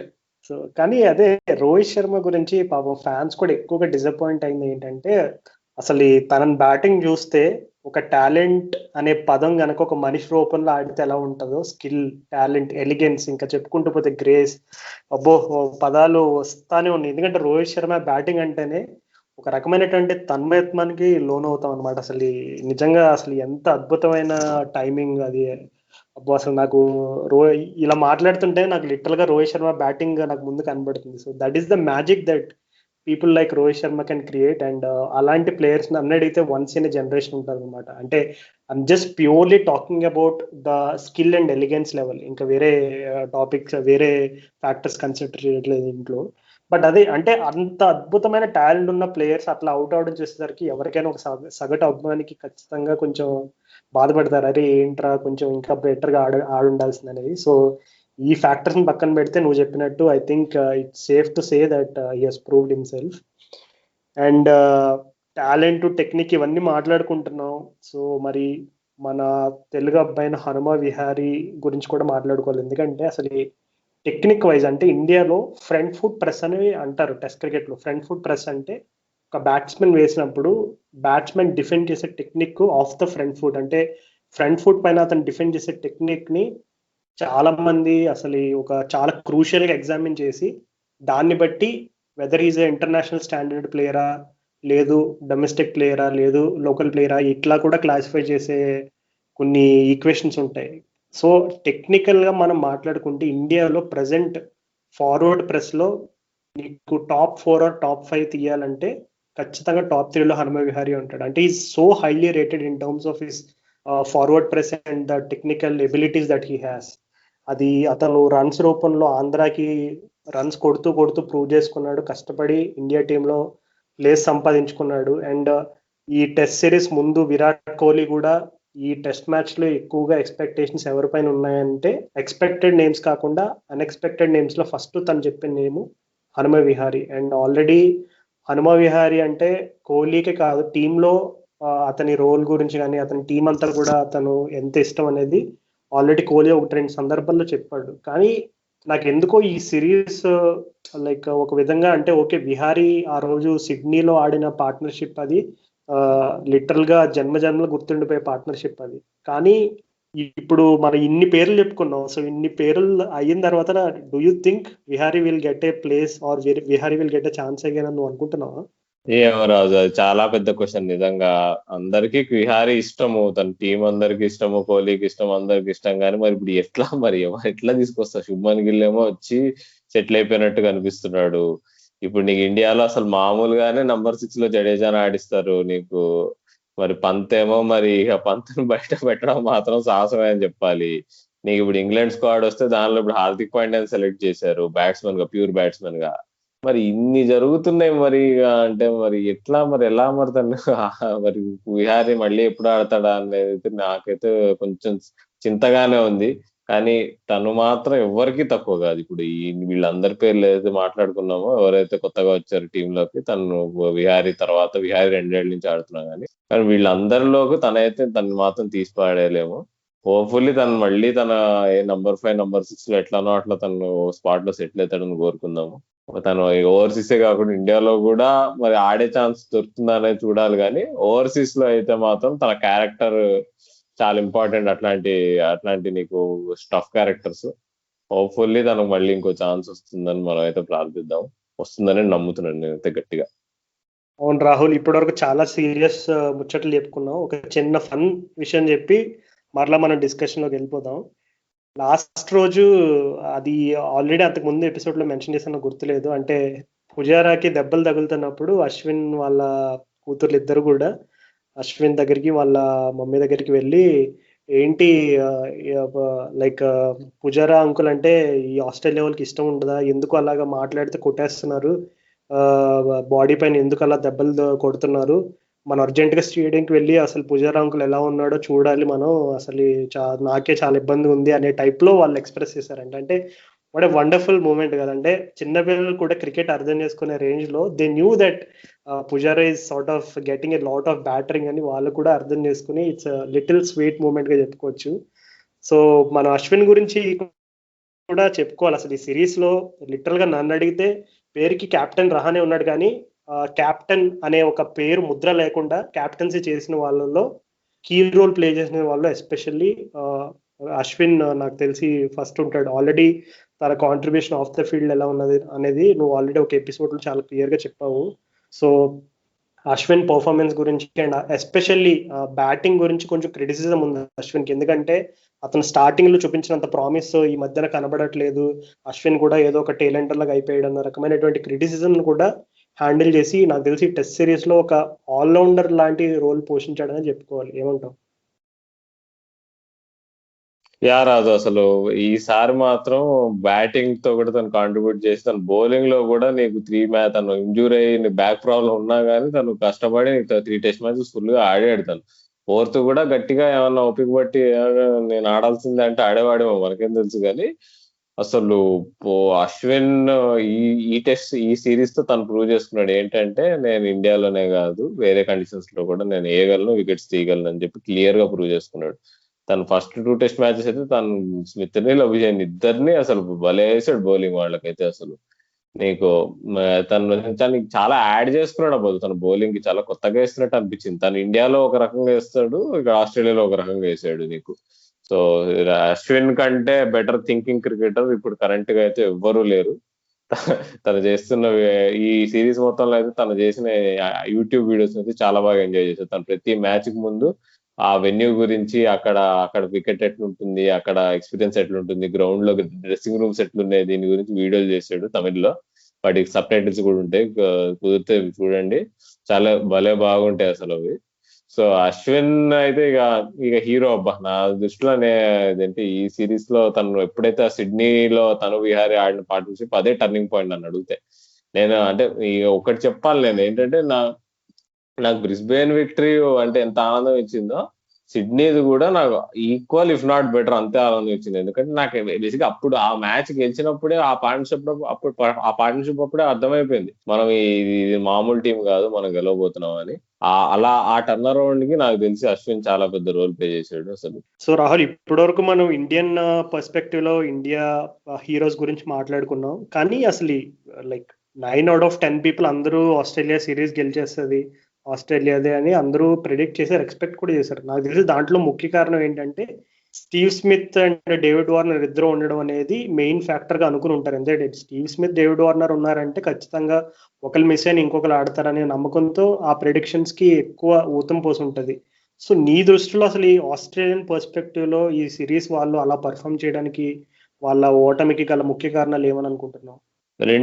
రెండు ముఖ్య కారణాలు అబ్బా నా దృష్టిలో అయితే. ఒకటి ఏంటంటే నీకు బ్యాటింగ్ లో మాత్రం లబుషేన్ ఇంకా కొద్దిగా స్మిత్ నీకు సిడ్నీ టెస్ట్ మ్యాచ్ లో 100 కొట్టి బాగా పర్ఫామ్ చేశాడు. గాబాలో కూడా ఫస్ట్ ఇన్నింగ్స్ బాగా ఆడాడు కానీ 50 కొట్టి, ఇక సెకండ్ ఇన్నింగ్స్ లో 50 కొట్టాడు. కానీ నీకు మిగతా బ్యాటింగ్ ఆర్డర్ అయితే అసలు మినిమం కాంట్రిబ్యూట్ చేయలేదు. వార్నర్ కూడా నీకు గాబాలో 4th ఇన్నింగ్స్ తను ఫాస్ట్ గా ఆడాడు కానీ రన్స్ కొట్టాడు, కానీ తను కూడా పెద్ద కాంట్రిబ్యూట్ చేయలేదు. జోయి బర్న్స్ వేరే విల్ పుకౌస్ కి కూడా జస్ట్ బ్రీఫ్ గా ఆడాడు తను. సో నీకు మార్కస్ హ్యారిస్ అయితే మినిమం ఆడలేదు, హాఫ్ వాలీని మంచిగా క్యాచ్ ఇచ్చాడు. సో ఆస్ట్రేలియన్ బ్యాటింగ్ ఆర్డర్ చాలా వీక్ గా ఉంది అసలు. అందుకే నేను ఈ పాయింట్ వల్ల నేను అన్నాను అనమాట, సిరాజ్ సక్సెస్ మనం సెలబ్రేట్ చేస్తున్నా కానీ దానికి ఒక యాస్టిక్స్ పెట్టుకోవాలి. ఎందుకంటే ఆస్ట్రేలియన్ బ్యాటింగ్ ఆర్డర్ అసలు ఏమాత్రం బాగాలేదు. సో అభిషేక్ లేకపోతే వాళ్ళు నాకు తెలిసి ప్రతి మ్యాచ్ 200 కొట్టేవాళ్ళు. సో నీకు ఫస్ట్ 2 మ్యాచెస్ చూసుకుంటే వాళ్ళు చాలా తక్కువ కొట్టారు. మనం ఫస్ట్ 2 మ్యాచెస్ లో నీకు సిడ్నీ ఇంకా మెల్బర్న్ లో నీకు ఆస్ట్రేలియన్ టీమ్ ఓడిపోవడానికి రీజన్ అదైతే బ్యాటింగ్ మెయిన్ రీజన్. ఇంకొకటి నేథన్ లయన్ బౌలింగ్ సరిగ్గా వేయలేకపోవడము, తనతో పాటు స్టార్క్ కూడా సిరీస్ ఎండింగ్ వచ్చేటప్పటికి అసలు మినిమం వేయలేకపోయాడు. చాలా మంది స్టార్క్ అనేది మయాంక్ అగర్వాల్ అయితే అసలు ఫస్ట్ 2 మ్యాచెస్ లో పిచ్చిగా అవుట్ చేసి పెట్టాడు ఈజీగా, తను వస్తుంటే అవుట్ పృథ్వీ షా, మయాంక్ అగర్వాల్ ని. కానీ తర్వాత చూసుకుంటే తను ఎందుకో స్వింగ్ సరిగ్గా రాలేదు, తన కంట్రోల్ కూడా తప్పింది, పేస్ అయితే ఉంది గట్టిగా, ఇక ఏమీ చేయడం రావట్లే అని చెప్పి పడా షార్ట్ బాల్ వేసి బ్యాట్స్మెన్ ఇది చేద్దామని ట్రై చేశాడు. కానీ ఏది వరకు కూడా కాలేదు. లాస్ట్ టెస్ట్ మ్యాచ్ లో చూసాం మరి ఎట్లా కొట్టారు. నీకు శుభ్మన్ గిల్ అయినా కానీ నీకు పుజారా కూడా అక్కడక్కడ నీకు బాగానే బౌండరీస్ కొట్టాడు స్టార్క్ మీద. సో స్టార్క్ అయితే నీకు towards end of the series చాలా పువర్ పర్ఫార్మెన్స్ నేథన్ లయన్ తో పాటు. ఇంకా ఇక నన్ను అడిగితే ఆస్ట్రేలియా వాళ్ళు స్టార్క్ ప్రతి మ్యాచ్ ఆడడం కాకుండా వాళ్ళు కొంచెం వేరే ఏమన్నా చేయాలేమో అనుకుంటున్నా. ఎందుకంటే నీకు జై రిచర్డ్సన్ అని ఒక బౌలర్ ఉంటాడు, చాలా అండర్ రేటెడ్ బౌలర్. తన గురించి ఎక్కువ మాట్లాడుకోరు జనము. తను చాలా స్కిల్ఫుల్ బౌలర్, పేస్ 145+ లో తను స్వింగ్ చేయగలుగుతాడు బాల్ ని. సో తను right armer, probably Starck left armer చెప్పి ఆడిస్తున్నారు కానీ, సో తనకు ఛాన్స్ ఇస్తే బాగుంటుంది అనుకుంటున్నా. కానీ ఏదేమైనా సరే నీకు బట్ స్టిల్ నీకు కమిన్స్, హేజల్వుడ్ వల్ల వాళ్ళు ఇంత లాగలిగారు ఆస్ట్రేలియా వాళ్ళు. ఈ మ్యాచ్ బ్రిస్బేన్ అయినా కానీ సిరీస్ మొత్తం అయినా కానీ అసలు కమిన్స్ అయితే ఈజ్ అ గన్ బౌలర్. అంటే ఇది నేను ముందు ఎపిసోడ్ లో కూడా చెప్పా, ఈజీగా 700 టెస్ట్ వికెట్స్ తీసే కెపాసిటీ ఉన్న బౌలర్, అంత ఫిట్నెస్ ఉన్న బౌలర్. నువ్వు బ్రిస్బేన్ టెస్ట్ మ్యాచ్ లో ఎండింగ్ లో కూడా తను వేస్తూనే ఉన్నాడు, ట్రై చేస్తూనే ఉన్నాడు అసలు. So is a great bowler. Hazlewood కూడా తనంత కాకుండా కొంచెం తక్కువ. కానీ ఇప్పుడు ఈ సిరీస్ లో ఒక పారాడాక్స్ అయింది రాజు. అసలు ఇప్పుడు నువ్వు ఎప్పుడైనా చాలా సార్లు చెప్పుకుంటా, test cricket is about taking wickets, best bowling team ఎప్పుడైనా గెలుస్తుందని. ఈ టెస్ట్ మ్యాచ్ లో, ఈ టెస్ట్ సిరీస్ లో అసలు చూసుకుంటే బెస్ట్ బౌలింగ్ అటాక్ ఆస్ట్రేలియాదే ఉంది. నీకు పర్ఫార్మెన్స్ వైజ్ నీకు టాప్ 2 బౌలర్స్ స్టార్క్, హేజల్వుడ్, తర్వాత సిరాజ్ ఉన్నాడు. స్టార్క్, హేజల్వుడ్ తీసుకున్న వికెట్స్ అండ్ వాళ్ళ స్ట్రైక్ రేట్ తో ఏదైతే బౌలింగ్ వేశారో along with average and all, అది సిరాజ్ నీకు సైని గాని నీకు బుమ్రా గాని వీళ్ళందరికంటే అసలు మైల్స్ అహెడ్ ఉంది. అయినా కానీ మనం సిరీస్ ఎట్లా గెలిచాము అనేది పెద్ద వండర్. సరే బౌలింగ్ సంగతి ఇట్లున్న బ్యాటింగ్ పరంగా కూడా చూస్తే మనం ఇండియాలో పెద్ద ఇవ్వడం పెద్ద ఏం ఆడలేదు. ఈ series highest scorer Rishabh Pant India తరఫున. అదే కామెడీ, ఒకే ఒక సెంచరీ కొట్టాను సిరీస్ అంతా, రహానే ఒక్కడే కొట్టాడు సెంచరీ. మిగతా అంతా అసలు ఏమీ లేవు, అన్ని నీకు 50లు. నీకు పుజారాని ఇంత మనం సెలబ్రేట్ చేసాం చూస్తే 3 50లు కొట్టాడు. జస్ట్ 33 యావరేజ్ తో ఆడాడు ఈ సిరీస్ అంతా, 33 38. సో నీకు there is no stand out performer. అట్లా స్టాండ్ అవుట్ పర్ఫార్మ్ లేకుండా it is a complete team effort. అసలు ఒక టీమ్ ఎఫర్ట్ తో అసలు నువ్వు ఆస్ట్రేలియా ఓడించావంటే అసలు అందరు బిత్తరపోతున్నారు. నేను కూడా అదే, అంటే ఎందుకు ఈ సర్ప్రైజింగ్ రిజల్ట్ అని చాలా ఇంట్రెస్టింగ్. ఎందుకంటే స్టడీ కోసం బౌలింగ్ ని బౌలింగ్ లో బ్యాటింగ్ లో అవతల టీం ని డామినేట్ చేయకుండా తీసుకెళ్ళడం అనేది సాహసం కాదు అసలు. అసలు అసలు వేరే అనాలి ఇదంతా. అసలు రాజు నీ కామెంట్స్ ఏంటి చెప్పు ఆస్ట్రేలియా టీం మీద. అసలు వాళ్ళు ఏం చేయదు, వాళ్ళు ఏం చేయొచ్చు నెక్స్ట్, అసలు వాళ్ళు ఎందుకు ఇట్లా పడిపోయారు, అండ్ ముఖ్యంగా టిమ్ పెయిన్ ఆ సార్ క్యాప్టెన్సీ గురించి. టిమ్ పెయిన్ క్యాప్టెన్సీ పైన అయితే ఆటోమేటిక్ గా స్టార్ట్ అయింది. అంటే కొంతమంది ఫార్మర్ క్యాప్టెన్స్ వీళ్ళంతా బ్యాక్ చేస్తున్నారు టిమ్ పెయిన్ ని, పర్వాలేదు బాగానే లీడ్ చేశాడు అది ఇది అని చెప్పి. కానీ నాకు తెలిసి ఫస్ట్ హాట్ స్పాట్ లో ఉన్న ప్లేయర్ ఎవరైనా ఉన్నారో ఆస్ట్రేలియా నుంచి అంటే నాకు తెలిసి టిమ్ పెయినే, ఫర్ ఆబ్వియస్ రీజన్స్ అందరికీ తెలిసిందే. అతను అంటే మెయిన్ కీపింగ్ అనేది లైక్ బిగ్గెస్ట్ ఇది. అంటే టిమ్ పెయిన్ ని నాకు తెలిసి ఆస్ట్రేలియాలో బెస్ట్ కీపర్ గా రేట్ చేస్తారు. అంటే అతను కెప్టెన్ అయ్యే ముందు కూడా ఆస్ట్రేలియాలో బెస్ట్ వికెట్ కీపర్ ఎవరంటే టిమ్ పెయిన్ అనే చెప్పేవారు. అట్లాంటిది ఈ సిరీస్ మొత్తంలో టిమ్ పెయిన్ కొన్ని క్యాచ్లు డ్రాప్ చేశాడు, కొన్ని ఇంపార్టెంట్ మూమెంట్స్ ని రివ్యూ చేసుకోవడం కూడా లేదు. సో ఇట్లాగా బిగ్గెస్ట్ క్రిటిసిజం అయితే ఖచ్చితంగా కెప్టెన్ ఫేస్ చేయాలి. అండ్ అది కాన్సిక్వెన్సెస్ అనేవి కూడా కొంచెం హార్ష్ గానే ఉంటున్నాయని మనకున్న సమాచారం మరి. అండ్ నాకు తెలిసి నువ్వు అన్నట్టుగా జాయ్ రిచర్డ్సన్ అండ్ అలాగే మైకెల్ నెసర్ అని ఒక ప్లేయర్ ఉంటాడు, అతను క్వీన్స్లాండ్ ఆడతాడు అనుకుంటా. అండ్ జాయ్ రిచర్డ్సన్ నువ్వు చెప్పినట్టు వెస్ట్రన్ ఆస్ట్రేలియన్ బౌలర్. అలాగా కొంతమంది ఉన్నారు నాకు తెలిసి 3-4. జాక్సన్ బర్డ్ కూడా కొంచెం లైక్ ఈ someone who can be very much reliable అనమాట. సో ఇట్లాంటి బౌలర్స్ కొంతమంది ఉన్నారు. అండ్ జో బర్న్స్ ని ఎందుకో వాళ్ళు కొంచెం ఓవర్ కుక్ చేసినట్టు అనిపించింది. అంటే అతనికి ఛాన్స్లు ఇస్తూ ఇస్తూ ఇస్తూ ఇస్తూ ఇస్తూ ఇస్తూ వెళ్ళిపోయారు. అంటే నిజంగా అక్కడ ఓపెనింగ్ రోల్ అనేది చాలా కీ రోల్. అట్లాంటిది ఆ మూమెంట్ లో వాళ్ళు జో బర్న్స్ ని బ్యాక్ చేసి అండ్ అనుకున్న ఎక్స్పెక్ట్ చేసిన రిజల్ట్స్ రాకపోవడం అనేది నాకు తెలిసి one of the biggest shocks to Australian team management అనుకుంటున్నా. సో నాకు తెలిసి అదే నువ్వు చెప్పినట్టుగా ఇంకా ఒక పాయింట్ ఏదన్నా యాడ్ చేయాలంటే కనుక last Brisbane test match start అయ్యే ముందు ఇండియా టీంలో ఉన్న 11 ప్లేయర్స్ అందరూ కలిపి తీసిన టెస్ట్ వికెట్ల సంఖ్య 13. స్టీవ్ స్మిత్ ఆస్ట్రేలియాలో బెస్ట్ బ్యాట్స్మెన్ ఒక్కడే 17 వికెట్లు తీశాడు. అంటే ఆస్ట్రేలియాలో బెస్ట్ బ్యాట్స్మెన్ 17 వికెట్లు తీశాడు, మన ఇండియా టీం అంతా కలిపితే 13 వికెట్లు. సో అట్లాంటి బౌలింగ్ అటాక్ తో మనం సిరీస్ గెలిచామంటే ఐ థింక్ దట్స్ ఇంకా దట్ ఇట్స్ సెల్ఫ్ ఎక్స్ప్లెనేటరీగా ఇంకా మనం చెప్పుకోవచ్చు. నన్ను అడిగితే ఓటమికి 4 ప్లేయర్స్ ఎక్కువ. అంటే Steve Smith, David Warner, Nathan Lyon and Mitchell Starck. వీళ్ళ 4 కూడా చాలా key part of the Australian setup. వీళ్ళ 4 దగ్గర నుంచి నన్ను అడిగితే వాళ్ళని పర్సనల్ గా అడిగినా సరే ఇప్పుడు 100 మార్క్స్ కి సిరీస్ లో నువ్వు ఎన్ని మార్క్స్ ఇచ్చుకుంటావు అంటే నాకు తెలిసి వాళ్ళందరూ 50 కంటే బిలోనే ఇచ్చుకుంటారు. వాళ్ళే పర్సనల్ గా 50 కంటే బిలో ఇచ్చుకుంటున్నారంటే సిరీస్ మొత్తంలో వాళ్ళ పర్ఫార్మెన్స్ ఎట్లా అనేది ఇంకా మనం స్పెషల్ గా చెప్పుకోనక్కర్లేదు. సో వాళ్ళ సిరీస్ ఓటమికి అయితే ఈ 4 ప్లేయర్స్ ని I think I will hold them a little responsible. యారాదు taking all the emotion aside, నేను ఆబ్జెక్టివ్ గా చూసుకుంటే కూడా ఆనెస్ట్ గా ఈవెన్ దో నీకు numbers show that Australia are better in batting and bowling అని అనుకున్నా గానీ నువ్వు ఈ 4 ప్లేయర్స్ అసలు మినిమం ఎక్స్పెక్టెడ్ పర్ఫార్మెన్స్ ఇవ్వలేకపోవడం వల్లనే మనం గెలిచాము, రాదర్ దాన్ మనం అంటే ఒక రకంగా yeah we deserve the victory. We don't deserve అని నేను చచ్చినాను. కానీ అంటే మనం మరీ we should not get ahead of our cells. ఇక్కడ ఆస్ట్రేలియా వాళ్ళు ఆడిన తుగ్లక్ ఆట కూడా చాలా ఉందనేది మనం గుర్తుపెట్టుకోవాలి. దానికి ఒక కారణం ఏమని అనుకుంటున్నానంటే రాహుల్, మేబీ ఏముందిలే వీళ్ళంతా పిల్లలు, ఇన్ఎక్స్పీరియన్స్ బౌలర్స్. ఆస్ట్రేలియా వాళ్ళు జనరల్ గా ఎప్పుడు కూడా అగ్రెసివ్ ఇన్స్టింక్ట్ ఉంటుంది కదా, అటాక్ చేసేసి గేమ్ ని డామినేట్ చేయాలని ఒక అగ్రెసివ్ ఇన్స్టింక్ట్ ఉంటుంది. సో నాకు తెలిసి వాళ్ళు అనుకుని ఉంటారు ఓకే ఏముంది అంత పిల్లవచ్చాలు ఈజీ కొట్టొచ్చు అని. నాకు తెలిసి మన బౌలర్స్ ని బాగా అండర్ ఎస్టిమేట్ చేశారేమో అని అనుకుంటున్నాను నేను. రాజు ప్రాబ్లీ అదే, that is an accurate point. నన్ను అడిగితే వాళ్ళు ఏముందిలే వీళ్ళంతా బచ్చగాళ్ళు ఆడుతున్నారు, వీళ్ళని ఫట్ వీళ్ళు అగ్రెసివ్ గా మనం 4 బౌండరీలు కొడితే వీళ్ళు ముడుచుకొని కూర్చుంటారు అనుకున్నారు. అలా వాళ్ళు మరీ ఓవర్ కాన్ఫిడెన్స్ ఆడేటప్పుడు వికెట్లు ఇచ్చుకున్నారు నాకు తెలిసి. లేకపోతే వాళ్ళు నాకు తెలిసి ఈజీగా ఎక్కువ కొట్టేవాళ్ళు. ఫస్ట్ ఇన్నింగ్స్ లో స్కోర్ వాళ్ళు ఎంత నీకు 369 కొట్టారు ఫస్ట్ ఇన్నింగ్స్ లో వాళ్ళు. కానీ అది నాది ప్రాపర్ గా వాళ్ళు ఆడుకొని ఉంటే ఈజీగా 450-500 పోయేది స్కోర్ అది. సో వాళ్ళే నిందించుకోవాలి ఆ విషయంలో.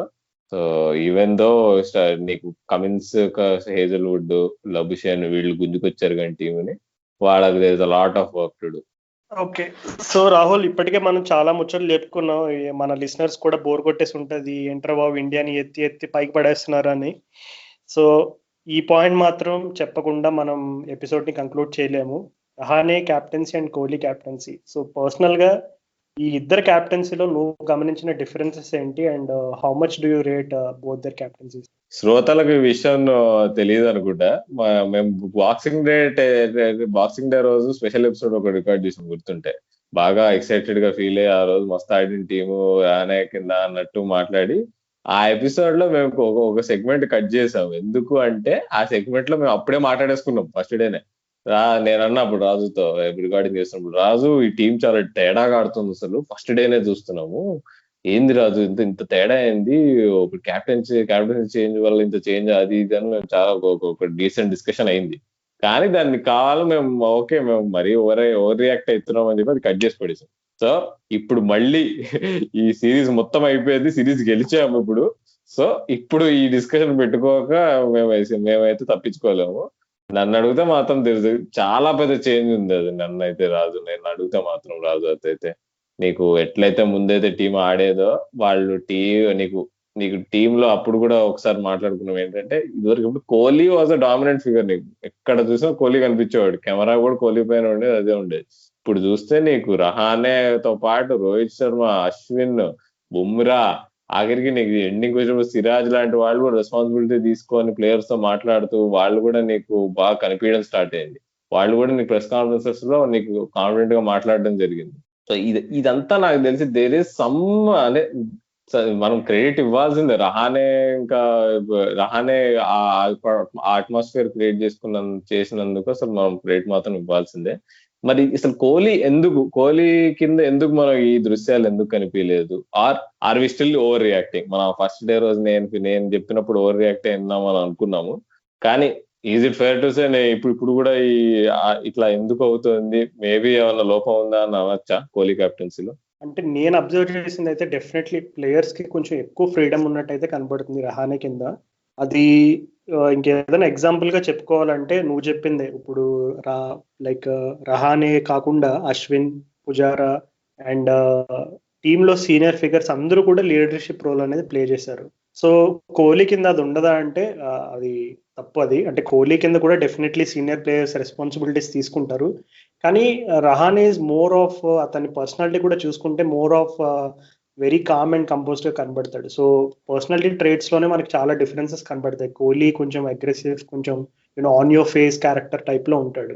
బట్ రహానే ఏంటంటే కొంచెం ఎట్లాంటి సిచ్యువేషన్ లో అయినా చాలా కామ్ గా, చాలా కంపోజ్డ్ గా రియాక్ట్ అయ్యే నేచర్ ఉంది కాబట్టి మనకి డెఫినెట్లీ థింగ్స్ కొంచెం ఇంకా అంటే కోహ్లీ వెళ్ళిపోయిన తర్వాత ఇంకా అరే ఈ డ్రెస్సింగ్ రూమ్ ఎన్వైర్న్మెంట్ దగ్గర నుంచి మన వాళ్ళు ఆడే ఫ్రీడమ్ అవ్వచ్చు, మన వాళ్ళు ఆడే యాటిట్యూడ్ అవ్వచ్చు, ఇదంతా మనకి చాలా క్లియర్ గా కనబడి ఉంటుంది. అంటే wow, players are performing very well కాబట్టి మనకి డెఫినెట్లీ అందులో క్యాప్టెన్స్ ఇంపాక్ట్ అనేది కనబడుతుంది.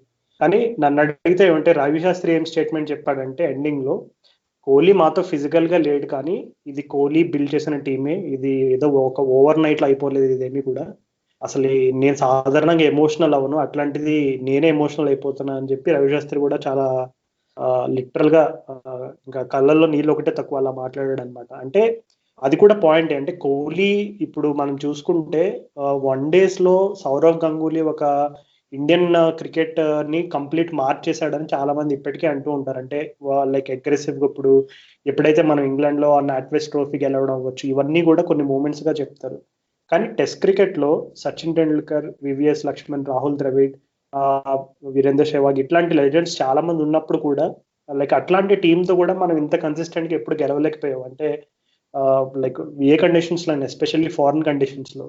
అండ్ ధోని క్యాప్టెన్సీ ఉన్నప్పుడు కూడా ఏదో వెలితి కనపడేది. అంటే ఇంతమంది స్టార్ ప్లేయర్స్ ఉన్నా సరే అసలు లిటరల్లీ ఇప్పుడు మనం చెప్పుకున్న పేర్లు బ్యాటింగ్ లైనప్ అంటే అసలు వాళ్ళు అన్బ్రేకబుల్ అనమాట. అట్లాంటి బ్యాటింగ్ లైనప్ ని అట్లాంటి బ్యాటింగ్ లైనప్తో కూడా ధోని రిజల్ట్ సాధించలేకపోయాడు. కానీ కోహ్లీ ఈజ్ షోయింగ్, అంటే ఎందుకంటే దానికి బెస్ట్ ఎగ్జాంపుల్ ఎప్పుడైతే కోహ్లీకి ఫస్ట్ క్యాప్టెన్సీ ఇచ్చారో, ధోని కొంచెం బ్యాక్ ఇంజరీ వల్ల 2014లో యాడిలైడ్లో ఫస్ట్ టైం కోహ్లీ క్యాప్టెన్సీకి అవకాశం దొరికిందో, ఒక్కసారి నీ మైండ్ ఆ అడిలైడ్ టెస్ట్ మ్యాచ్ మీదకి ఫ్లాష్ చేసుకుంటే నీకు క్లియర్గా అర్థమవుతుంది complete change in the way India approach test match cricket abroad అని. అంటే ఎప్పుడు కూడా మనం ఫారెన్ కండిషన్స్ వెళ్ళినప్పుడు వికెట్స్ ఫ్రీగా ఇచ్చేయడం, అలాగే బౌలర్స్ అసలు ఏమాత్రం కూడా ఫైట్ చూపించకపోవడం, ఇట్లాంటివి రిపీటెడ్గా జరుగుతూ ఉండేవి.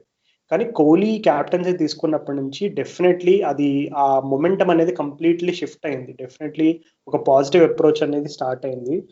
సో నన్ను అడిగితే ఈ కంప్లీట్ క్రెడిట్ అయితే నేను రహానేకి ఇవ్వను. ఖచ్చితంగా కోహ్లీ బిల్డ్ చేసి ఆ టీంలో ఒక మంచి యాటిట్యూడ్, మంచి స్పిరిట్ తీసుకొచ్చాడు. ఇంకోటి గుర్తుపెట్టుకోవాలి, అసలు రవి శాస్త్రిని మనం ఇంతలా మాట్లాడుకుంటున్నాం. అసలు రవి శాస్త్రి ఈ రోజు ఇండియాకి కోచ్గా ఉండడానికి ముఖ్య కారణం విరాట్ కోహ్లీని. ఎందుకంటే అంతకుముందు కుంబ్లే ఉన్నప్పుడు జరిగిన కాంట్రవర్సీస్ అందరికీ తెలుసు.